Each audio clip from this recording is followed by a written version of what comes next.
Hi everyone!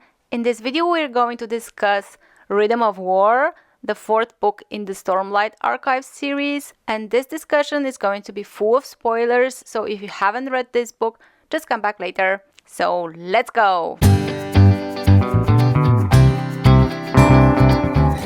In general, I really enjoyed Rhythm of War actually, and I think that's because I had the right expectations about it, like Way of Kings, Words of Radiance. I really love those books. They build up certain expectations, they build up certain setups, and in Oathbringer, some things just didn't work out the way I wanted maybe, or the story took certain directions that were not my favorite. It has to do with character interactions, with certain plot lines getting repetitive, especially with Shallan. But still, I really enjoyed Oathbringer. But the thing is that I feel like in Oathbringer, Brandon chose a certain direction, and the story kind of started to shift more towards like a superhero movie, and it just, the world expanded. It's not a bad thing. It's just like I'm trying to say that in Oathbringer something shifted and I kind of adjusted my expectations. I kind of realized what is that Brandon is interested in as an author, what he's good at, what he's not so good at. And then when I started Rhythm of War, I kind of knew what to expect. And that was actually in my favor in the sense that I was happy with the book and I enjoyed it. I actually really enjoyed this book. Of course, there are some things that maybe didn't work out so well, but those are just minor details. I will mention them later. So let's go deeper into spoilers. I've already warned you, but again, this is all spoilers. In this book, we have like three main plot lines, right? One is Shallan and Adolin going to Shademar. The other is Dalinar and Jasnah going to fight the war. And the main plot line is Navani and Kaladin and Venli in Uritiru, where the Parshendi took over, and the Fused took over, and Uritiru was under the rule of the Fused, okay? So Uritiru's plotline was my favorite, even though Uritiru as a location is not my favorite thing, in the sense that I like the idea of this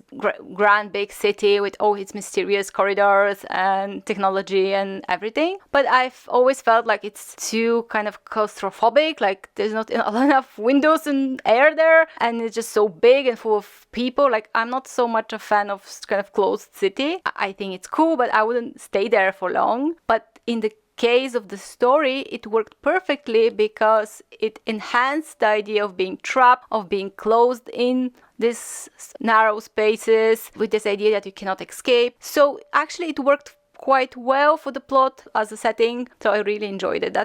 That whole arc with Navani, Kaladin, the Fused, Venli, everyone in Uritiru was my favorite. I will talk about it at the end. Let's first say a few words about Dalinar and Shallan's storylines. So Dalinar took a backseat a little bit in this book, which is understandable because we had Oathbringer, and his arc in Oathbringer was pretty good. I liked it. I enjoyed his backstory and everything. So obviously he had to step away. That was fine. But sometimes there are these character reactions I find a bit odd. Like, he learned that Navani is in danger, and then there is this scene about him going on the battlefield and thinking about the war and stuff. And I feel like you should be more worried. Your wife is there. Like, sometimes characters are not worried enough. Like, sometimes they don't react as humans. I don't know how to explain it, but it was a very odd scene. Like, I was waiting for Dalinar to learn about Navani and to get worried, and he was just like a bit too calm. And then after the scene, he kind of remembered, oh, I have to worry about her. It was kind of like an afterthought. I don't know, it was just an odd scene. Like, it's just nitpicking, but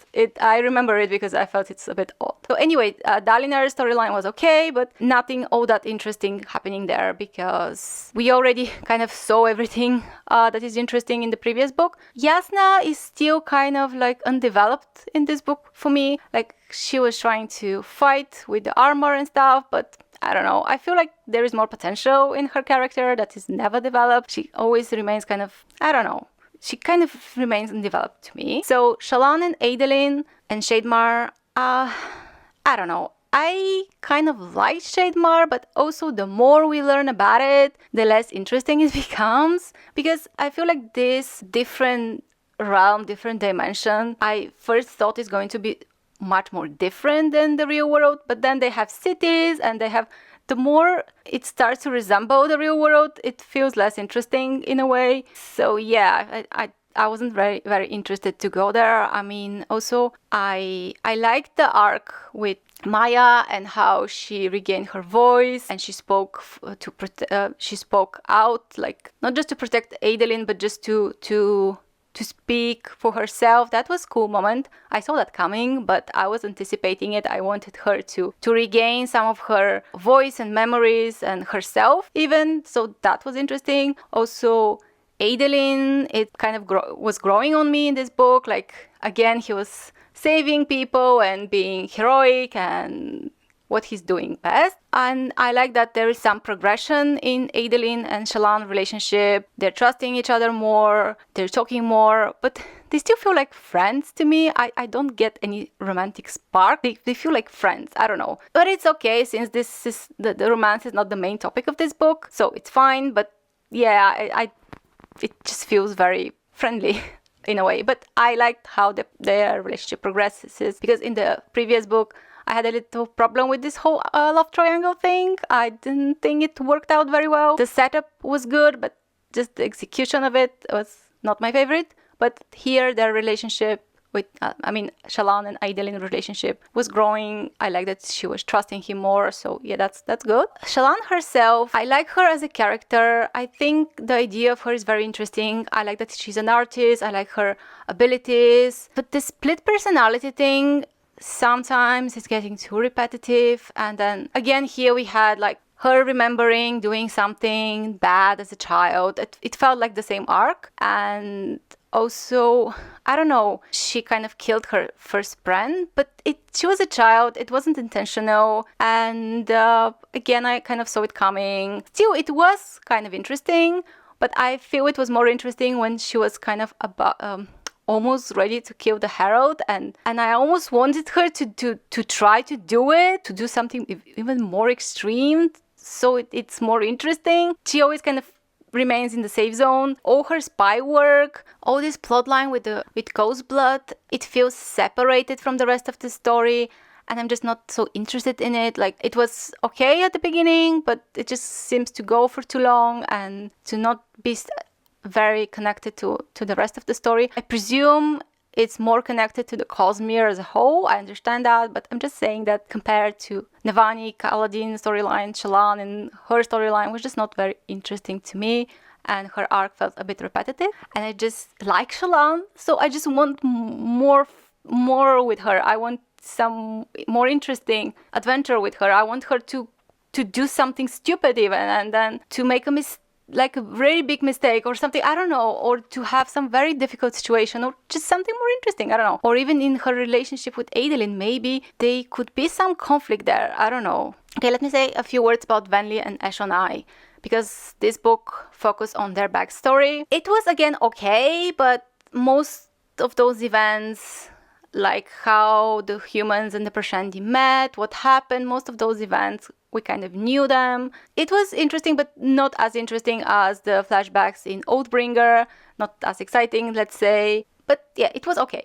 It was okay. The problem with this kind of books is that when you do something really good, like when Brandon did very good things in the previous books, and that kind of sets the bar high, so now maybe I'm just, in comparison, cannot appreciate enough his work on Eshonai and Venli, but oh well, sorry.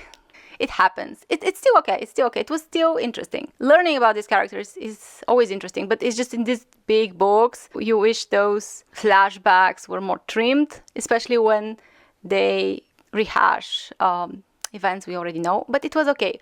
I think my favorite thing was when Eshonai, like the final chapter with her, when the Stormfather kind of showed her the world. That really got me. That was like in the feels. I might have shed a tear. That moment, like, it made all the flashbacks, all that thing worth it, because it was really, really, really stabbed me in the heart. You really got me there, Brando. Really, it was one of the moments that really stayed with me. But with Venli, I kind of expected her to do more at the end. I expected her to take more action, and she did, but I don't know. I felt like her arc was a bit underwhelming. I was expecting her to do more, but yeah, with the Ash and I scene kind of, it hurt. Anyway, Navani. I loved reading about Navani. Why? I mean, everyone in this book has problems, right? Everyone struggles with something. But Navani, she still struggles with her self-worth and so on and so on. But she's more like practical, she's more like prone to action, and I like that. I think that's refreshing compared to Shallan, who is so troubled. It was nice to read the point of view of a person who is more proactive, stronger, older even, that was refreshing. And all the science stuff she was doing, I think was okay. Also because I like her relationship with Raboniel, if I pronounce right. Like their mutual respect, but also they're trying to kind of outsmart each other. And I like that dynamic because I really love character dynamics, like characters interacting, and this was just exactly what I like. So this whole arc was very interesting to me. I liked Navani's relationship with the sibling and how she also managed to level up, and to just her whole arc was interesting to me and refreshing and something different. And so I enjoyed that part. And then I really liked Kaladin's arc. I mean, Kaladin is doing basically the same thing every book. He levels up, but the previous book, Oathbringer, seems to have been like a setup for his arc here, because in the previous book, he started to have these problems to kind of block in the middle of the battle. And in this book, this gets more serious. So he's asked to step away. He's turning into a doctor. So he's encountering kind of a new situation. He is trying to find a new purpose. And I find this interesting. And then his entire like diehard arc, like hiding in the tunnels and trying to help. I enjoyed that because it gave some suspense, some kind of anticipation. It was thrilling and interesting, and I was always curious how he's going to win over that fuse that was always regenerating. So it was fun, and I really enjoyed that. I just really like Kaladin, and even if he's like having this level up arcs, that I like them. So, sometimes it doesn't have to be too complicated or super original or super like shocking or surprising. Sometimes it's enough to just have a character you like doing the stuff he's good at. That's it. I mean, I love it. Okay, maybe the exact moment when he had the vision with his brother felt a bit anticlimactic, but it was okay. It was okay. I'm not gonna nitpicking. It was good. I felt like maybe Dalinar should have helped him more, but it's fine. It was good. I enjoyed all this arc. And let me say something about Moash. So when Kaladin and Moash met, this was kind of typical Brando setting up something like, oh, are they going to meet again? And then, Odium tasked Moash with kind of corrupting Kaladin. And I kind of felt like, this is giving me a promise that he's not going to fulfill. Like, I was sure this is going nowhere. In the sense that I feel like sometimes Brando has a lot of ideas and some of them kind of remain undeveloped. And this Moash Kaladin thing for me was a bit undeveloped, but I was expecting it. In the sense that I feel like that thing that he kind of enters his mind and is trying to influence him in his dreams, I felt like this could have been done better, or we could have had more of this, like seeing more of how exactly he is affecting Kaladin.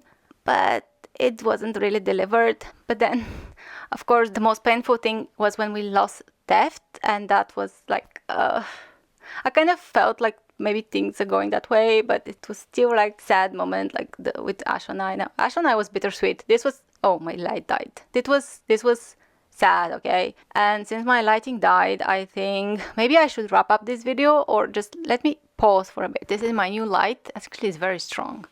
Anyway, so yeah, I enjoyed Rhythm of War. I liked the Uritiru plot a lot. I liked all the suspense there, everything happening there. I also like the Shademar, but maybe a bit less. I also like that in this book we had more character moments, like Shallan, Adolin, and Kaladin having a moment together. I like this kind of stuff. So I was happy that we got them this little bit. So when I finished this book, I was very hyped for Wind and Truth. Also because we have the big event happening at the end with Taravangian, as I call him, King Terry. He became Odium, and that was like the big twist at the end, right? And I'm not sure how excited I was about that, because, how to say it, I like the character of Taravangian. Sorry, I really cannot pronounce him very well, but I like the idea of him being smart one day and dumb the other day, and how he navigates everything.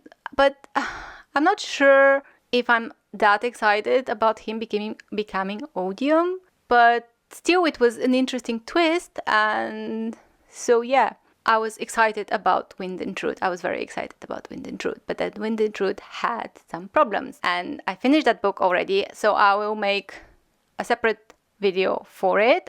But as for Rhythm of War, there is a lot here to enjoy. So I really had fun with this book. There were some parts that were a bit slower. There were some parts that maybe were less of my favorite, but I think the good overshadowed that, and I enjoyed this arc a lot.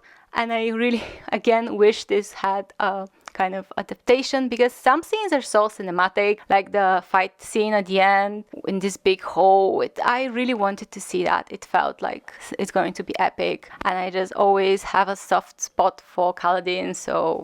And I'm happy that he leveled up. Like, I'm happy he managed to accept the fact that he cannot help everyone, he cannot save everyone. I think that was maybe really the hardest thing for him to accept, and I'm happy he managed to do it. And I liked the whole arc of it. I liked Navani. I really liked Navani. I wish we can spend more time with her. I like her arc and how she was outsmarting the situation, and how she managed to give Moash as good as he gave, as they say. So yeah, have you read Rhythm of War? Did you like it? What was your favorite moment? What was your least favorite moment?